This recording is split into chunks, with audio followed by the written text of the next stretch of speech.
सीधा उसका रुख करेंगे। मैं उनसे आग्रह करूंगा कि आप लोग को संबोधित करें। आदरणीय रविशंकर प्रसाद जी। स्नेहिल गुरुप्रकाश पासवान जी, पत्रकार मित्रों नमस्ते। मैं तो पटना के निकल रहा था, लेकिन लालू जी की कहानी इतनी लंबी होती है कि कुछ न कुछ होता ही रहता है। तो पार्टी का विचार हुआ कि मैं आपसे बात करके जाऊं। आज कोर्ट ने लालू प्रसाद जी, उनके सुपुत्र तेजस्वी यादव और उनकी पत्नी आदरणीय राबड़ी जी के खिलाफ आरोप तय किए। ये आरोप बहुत गंभीर हैं। ये आरोप हैं सरकारी संपत्ति के आवंटन में भ्रष्टाचार, कॉन्स्पिरेसी, डिसऑनेस्टली सरकार को निर्णय की प्रक्रिया में गड़बड़ करना इत्यादि इत्यादि है। 120 भी है और तो और 420 भी है। तो पहली कहानी तो यह है कि चले हैं तेजस्वी बाबू बिहार बदलने और 420 का आरोप तय कराकर अपने खिलाफ। Mister Tejashwi Yadav is going to Bihar to change Bihar with a charge of 420 being framed against him by a competent court. अब 420 क्या होता है आपको तो बताने की जरूरत नहीं। धोखाधड़ी, सजा 7 साल, कॉन्स्पिरेंसी 120B। तो कौन सा बिहारा बनाने वाले हैं जब आपकी ये छवि है और आपके खिलाफ कोर्ट ने ये पाया है। मित्रों, लालू प्रसाद के पूरे अगर हम शासन को 3 वाक्यों में कहें, चारा खाना, अलकतरा पीना बिटुमिन और सरकारी संपत्ति की बांटने में टेंडर में हेरा फेरी करना और जमीन प्राप्त करना, और चौथा 3 नहीं 4, चौथा जमीन दो नौकरी लो। ये 4 मॉडल है। और इस मॉडल की एक विशेष बात यह है कि सारा बेनिफिट परिवार को ही आना चाहिए, बाहर को नहीं। ये क्लियर। आज थोड़ा मैं आपको बताना चाहता हूं, जमीन की तो चर्चा बहुत हुई है। जमीन दो नौकरी लो, और इसको ध्यान रखिए, किससे? मजदूर से, क्लास 4 से। तो गरीब लोगों की हकमारी की गई और उनसे जमीन लिया गया नौकरी के पहले। यह है सामाजिक न्याय। थोड़ा आपको मैं आज ये जो होटल का मामला है, इसको थोड़ा मैं आपको आज रिफ्रेश करना चाहता हूं। ये चार्जशीट में सारी बातें हैं। रेलवे की बहुत प्रॉपर्टी है। तो रेलवे के 2 होटल थे अंग्रेजों के समय के। एक रांची में था, झारखंड में, बीएनआर होटल, बहुत फेमस होटल था, और दूसरा होटल था पुरी में। तो इन होटल को मेंटेनेंस के लिए रेलवे ने कहा अब हम नहीं करेंगे, किसी और को देंगे लीज पर। वहां से कहानी शुरू होती है। कहानी क्या शुरू होती है? पहले कहा एडवर्टाइज करेंगे, बाकी कहेंगे, फिर लालू प्रसाद के निर्देश हुए कि नहीं ये कर दो, फिर लीज का टर्म चेंज कर दो, और करते कराते पटना के सुजाता होटल के ऑपरेटर्स को उसके लिए काबिल बनाया गया, एलिजिबल, कि तुम अप्लाई कर सकते हो। और उसके पश्चात रोचक बात क्या हुई? रोचक बात यह हुई कि सिर्फ एक टेंडर, इनके टेंडर को सही पाया गया, बाकी सबको रिजेक्ट कर दिया गया। अब ये इतनी बड़ी बात हो गई तो ऐसे ही हो जाएगा क्या? तो इस होटल वाले के जो 2 ओनर थे, कोचर ब्रदर्स, उनकी पटना में 3 एकड़ जमीन थी। 3 एकड़ जमीन कहां पर? पटना के बेली रोड पर हाई प्रोफाइल जगह पर, जिसकी कीमत 93 करोड़ थी। तो स्टैंप ड्यूटी कम की गई, बाकी कम की गई, और फिर उसको बेच दिया गया एक कंपनी के नाम, जो कंपनी श्रीमान प्रेम गुप्ता की पत्नी के द्वारा संचालित थी। हाँ, और उसके बाद उसको और कम दाम में बेच दिया गया यादव बंधु को, परिवार को, राबड़ी और तेजस्वी जी में, राबड़ी जी और तेजस्वी जी में। अब आप समझ गए पूरा चेन ऑफ लिंक। रेलवे का होटल लो मेंटेनेंस के लिए और जमीन दो, नौकरी लो और जमीन दो, रेलवे का होटल लो और जमीन दो, ये है लालू प्रसाद जी का मॉडल। क्लियर? ये कहानी कैसे खुली, ये भी बड़ी रोचक कहानी है। तेजस्वी यादव उस समय डिप्टी सीएम थे। अब कहा गया वहां पर बिहार का सबसे बड़ा मॉल बन रहा है। अब सबसे बड़ा मॉल बन रहा है तो वहां से मिट्टी निकली, और मिट्टी चली गई बोटेनिकल गार्डन में, जहां तुम टहलते हो नहीं टहलते हो वहां। अब इतनी मिट्टी आ कहां से गई? तो मालूम हुआ कि वन विभाग की मिट्टी थी, यहां लागी गई है। तो आई कहां से है? तो उस जमीन से आई है। वो जमीन किसकी है? तो फिर परतें खुलती गई। समझ गए आप? ये क्या मतलब है? कोई लूट की हद होती है क्या? आपको मालूम है कि जैसा चर्चा कई बार किया है कि मैं चारा घोटाले को एक्सपोज करने वाला वकील था। पीआईएल में नहीं बहस की थी, हाई कोर्ट में, सुप्रीम कोर्ट में तो और बड़े वकील लोग आए थे। 2 साल लड़ाई हुई थी। लालू जी को सजा हो चुकी है, संभवतः 12 साल की सजा है ना, 12 साल की सजा है। हमें लगा एक बार काफी डकार लिया चारा, अब तो ठंडा होना चाहिए ना। तो अलकतरा घोटाले का भी वही हाल है, अब उसमें भी सजा चल रही है। हमने कहा अब तो शांति होनी चाहिए, तो फिर जमीन के बदले नौकरी। हमने कहा अब भी शांति होनी चाहिए, तो रेलवे के होटल में भी भ्रष्टाचार, उसके अलॉटमेंट में। कितनी भूख है, कितना लूटेंगे लालू प्रसाद उनके परिवार? ये सवाल हम उठाना चाहते हैं। मैंने सुना है कि शायरी लिखी गई है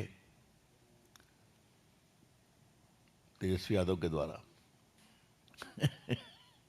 मैं उसकी, जब तक सांप्रदायिक ताकतें देश पर काबिज होगी तब तक हमें संघर्ष करना पड़ेगा। तो छोटे हैं, मैं उनको क्या बोलूं? जो लोग उनके लिए लिखते हैं उनसे कहिए थोड़ा बेटर शब्द का प्रयोग करें। जब उनके पिताजी के खिलाफ चारा घोटाले की लड़ाई लड़ रहे थे हम लोग, तो वहां भी यही शब्द होता था, सांप्रदायिक ताकतें दिल्ली में बैठी हैं और वो सामाजिक न्याय के सिपाहियों को तंग कर रही हैं। अरे भैया, सबूत बोलता है। इससे बड़ा छलावा और क्या हो सकता है कि सरकारी संपत्ति को लूटना, पद पर रेलवे मंत्री हो या मुख्यमंत्री हो, पद पर बैठ के उसका दुरुपयोग करके अपने जेब को भरना और बाद में कहना हम लोग तो सामाजिक न्याय के संघर्ष करने वाले हैं। इससे बड़ा कोई छलावा हो सकता है? इन लोगों ने जिस तरह से किया है वो बहुत शर्मनाक है।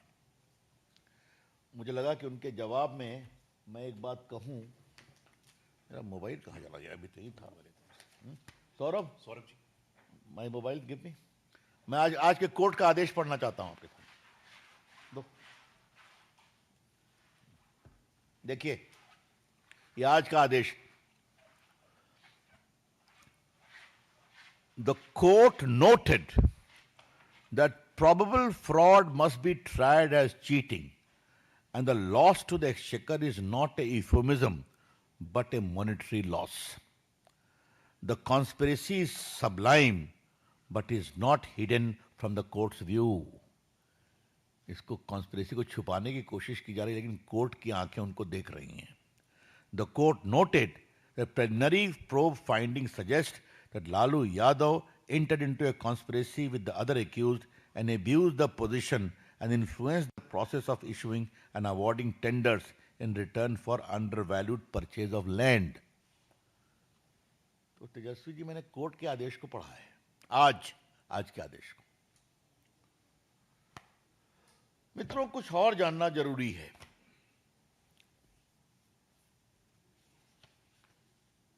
ये तेजस्वी यादव जी का 20 के चुनाव का एफिडेविट है ना, मेरे पास है।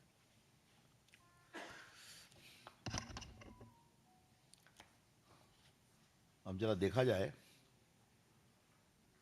1993 से 2007 के बीच में, उससे उनकी उम्र कितनी रही होगी मुझे बताने की जरूरत नहीं है।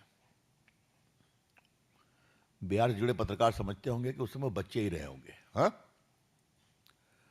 उनके पास कृषि योग्य 9 भूमि थी, 9 लैंड, 3 इन पटना, 6 इन गोपालगंज।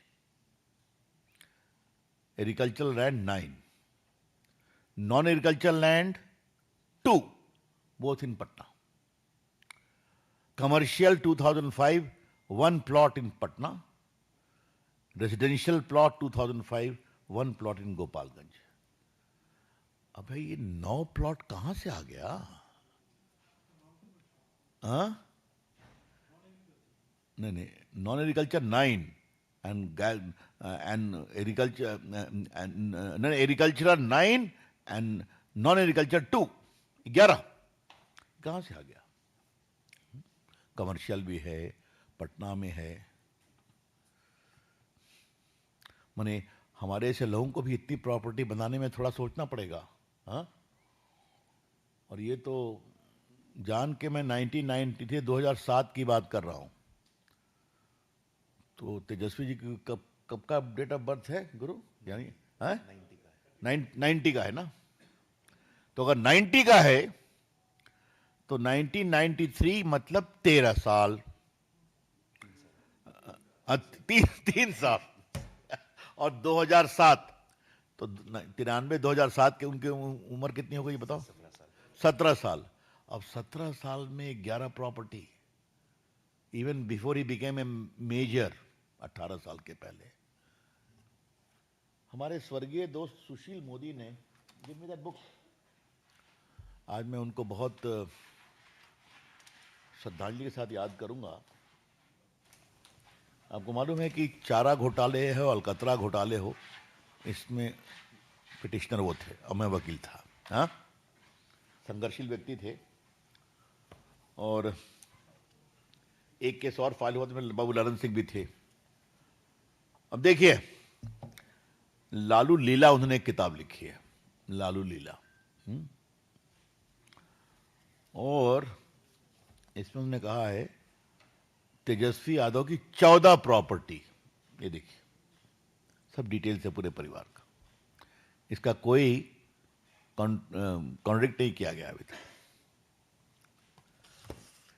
अभी ना मैं राबड़ी जी के बारे में, जो राबड़ी जी के खिलाफ भी आज चार्ज फ्रेम हुआ है। राबड़ी जी को एग्रीकल्चरल लैंड 3 है, 2 गोपालगंज में, 1 पटना में। नॉन एग्रीकल्चरल लैंड 4 है, नहीं ज्यादा है, सुनिए आप। नॉन एग्रीकल्चर प्लॉट पटना में 4 है, कमर्शियल 1 है ऑल इन पटना, और रेजिडेंशियल 5 है। तो 5, 1, 6, 4, 10, 3, 13। राबड़ी जी करती क्या है भाई? ये सोर्स ऑफ इनकम क्या है? मैं 2 ही पर कॉन्सेंट्रेट कर रहा हूं, क्योंकि बाकी परिवार के लोगों का भी ऊपर भी asset beyond the non source of income चल रहा है ना। लेकिन आया कहां से? और ये मैं ऐसे नहीं बोल रहा हूं, सबके एविडेंस है मेरे पास, क्योंकि आपने खुद फाइल किया है। और मैं एक रोचक बात तो आपको बताना ही भूल गया। ये देखिए, ये है राबड़ी जी का एफिडेविट, जब उन्होंने एमएलसी के रूप में कंटेस्ट किया था तो बिहार लेजिस्लेटिव काउंसिल में। ये तो और भी जोरदार है। अब देखिए,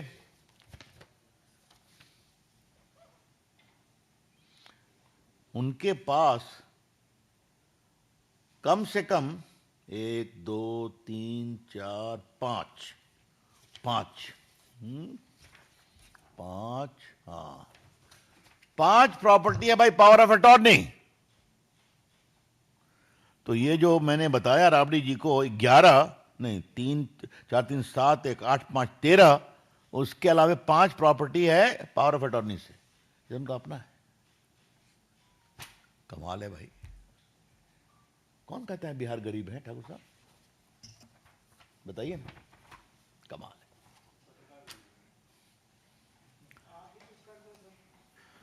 मैंने तो काफी किया, आगे फिर करूंगा। तो मेरा कहना है कि आज जब कोर्ट ने फ्रेम किया है कि लूट किस प्रकार से हुई, तो इस लूट की कहानी को बताना जरूरी है। मुझे लालू जी और तेजस्वी जी से कुछ सवाल पूछना है। राबड़ी जी तो पूछने की हिम्मत नहीं कर सकता, क्योंकि फिर तो चलिए, उनकी माता जी है, मैं क्या बोलूं। ये बिहार में हर परिवार को नौकरी देने का झांसा किस बिना पर दिया जा रहा है? और बिहार के निवासियों, अगर यही इनका मॉडल है ना, तो आपसे भी जमीन छीनी जाएगी। नौकरी तो मिलेगी नहीं, जमीन छीनी जाएगी आपसे। इस झांसे में कभी नहीं आना। बिहार के मेरे भाइयों और बहनों, बुजुर्गों, नौजवानों, कभी तेजस्वी यादव के वादे के झांसे में मत आना। नौकरी तो मिलेगी नहीं, तुम्हारी जमीन छिन जाएगी, क्योंकि ये इनका टाइम टेस्टेड मॉडल है। दूसरी बात मुझे कहनी है, यही आपका गवर्नेंस करेंगे आप? यही बिहार का विकास करेंगे आप? बिहार को आगे बढ़ाने का ढोंग करते हैं आप? ये गलत है। हम इसकी बहुत ही भर्त्सना करते हैं। और आज ये जो प्रक्रिया शुरू हुई है, ये अपने तार्किक लक्ष्य पर जल्दी पहुंचे, ये हम अपील करेंगे। और एक बात ध्यान रखिए, ये सब कुछ कोर्ट के सुपरविजन में हो रहा है, सब कुछ। 17 सीबीआई ने जांच किया, बाकी किया, आज कोर्ट ने चार्ज फ्रेम किया, अब ट्रायल होगा। तो मुझे आज बहुत ही ऐतिहासिक दिन था, और इस परिवार की भ्रष्ट आचरण की कलई एक बार और खुली है। यह विषय बिहार में और घूमेगा, और बिहार की जनता जरूर सोचेगी, हमें पूरा विश्वास है। धन्यवाद। Open to questions now. जी।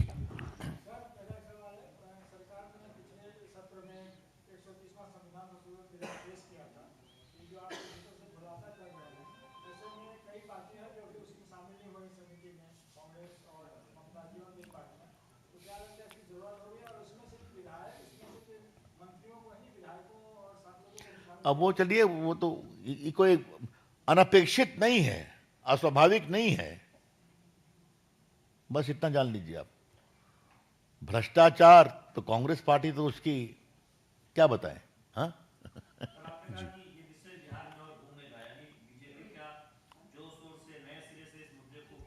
बिल्कुल उठाएंगे। नहीं, पहली बात तो मुझे यह कहनी है कि उठाएंगे इसको, कि ये हैं आपके नेता और उनके पिताजी जो बिहार के मुख्यमंत्री रहे हैं, और आपकी माताजी जो बिहार के मुख्यमंत्री रहे हैं। इनका रिकॉर्ड ही है रेलवे की प्रॉपर्टी को बेचने में मुनाफा कमाना, गरीब लोगों को क्लास 4 की नौकरी देने में जमीन लेना। ये तो सामने है, तो क्यों नहीं उठाएंगे? इनसे ईमानदार शासन की उम्मीद नहीं की जा सकती। और यह बात मैं बहुत जिम्मेदारी के साथ कहना चाहूंगा, उन्होंने अपने समाज के लोगों को भी नहीं छोड़ा। जो डिटेल्स आपको हम देंगे, उसमें इनके समाज के लोगों से भी जमीन ली गई। और जो पूरा प्रॉपर्टी आई है, ये किसी गैर परिवार को भी नहीं दी गई है, सब परिवार के लिए। हाँ हाँ, राहुल गांधी का सवाल है, विदेश से आ गए क्या राहुल गांधी? हमको किसी ने बताया कि बिहार की समस्याओं के निराकरण के लिए बगोटा गए थे, तो हो सकता है वहां से आ गए होंगे। उनको जवाब देना पड़ेगा। सर तो आप करते हैं, वो तो सुप्रीम कोर्ट और जनता ने रिएक्ट कर दिया, लेकिन जो सर का तुलना जो भ्रष्टाचार है, उसका जवाब देना पड़ेगा आपको, बिल्कुल देना पड़ेगा।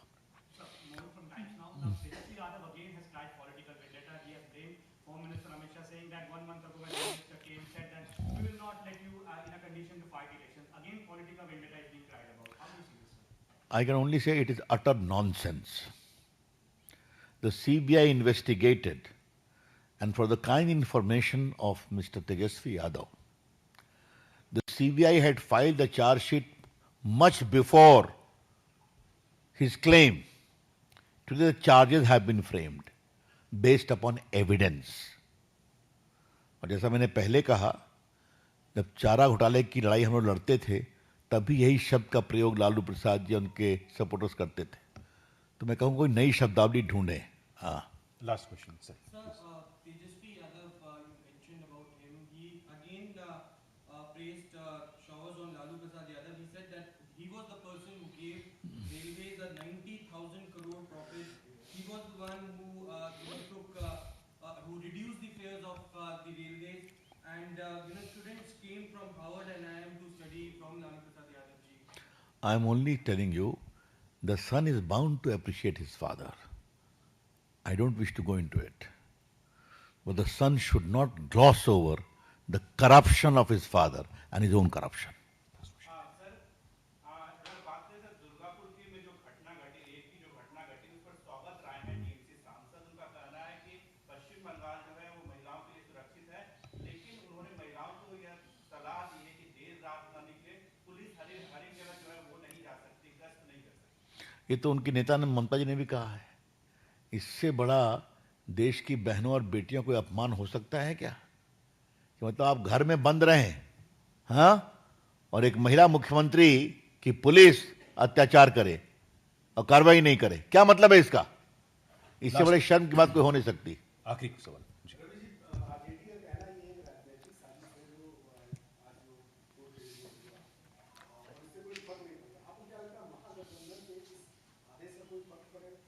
बिहार की जनता बहुत समझदार है, समझती है. हाँ, इतना ही कहने का. वो सच को सच समझती है, झूठ को झूठ समझती है और भ्रष्टाचार के खिलाफ रहती है. और इस बात को आप कभी नहीं भूलिए कि चारा घोटाले के बाद लालू प्रसाद अपनी अकेले सरकार कभी नहीं बना सके. जो मेरी बात समझ रहे हैं आप, इस बात को ध्यान रखिए. हाँ, ये खास करके आपको याद होगा 95 में जीते थे और उसके बाद जजमेंट आया था हाई कोर्ट का और उसके बाद की कहानी आपको मालूम है. अखिलेश प्रसाद का एक वक्तव्य आया है, वो कह रहे हैं कि जो ये लालू प्रसाद पर जो ये मामला है इसका कोई बिहार पर इम्पैक्ट नहीं होने वाला है.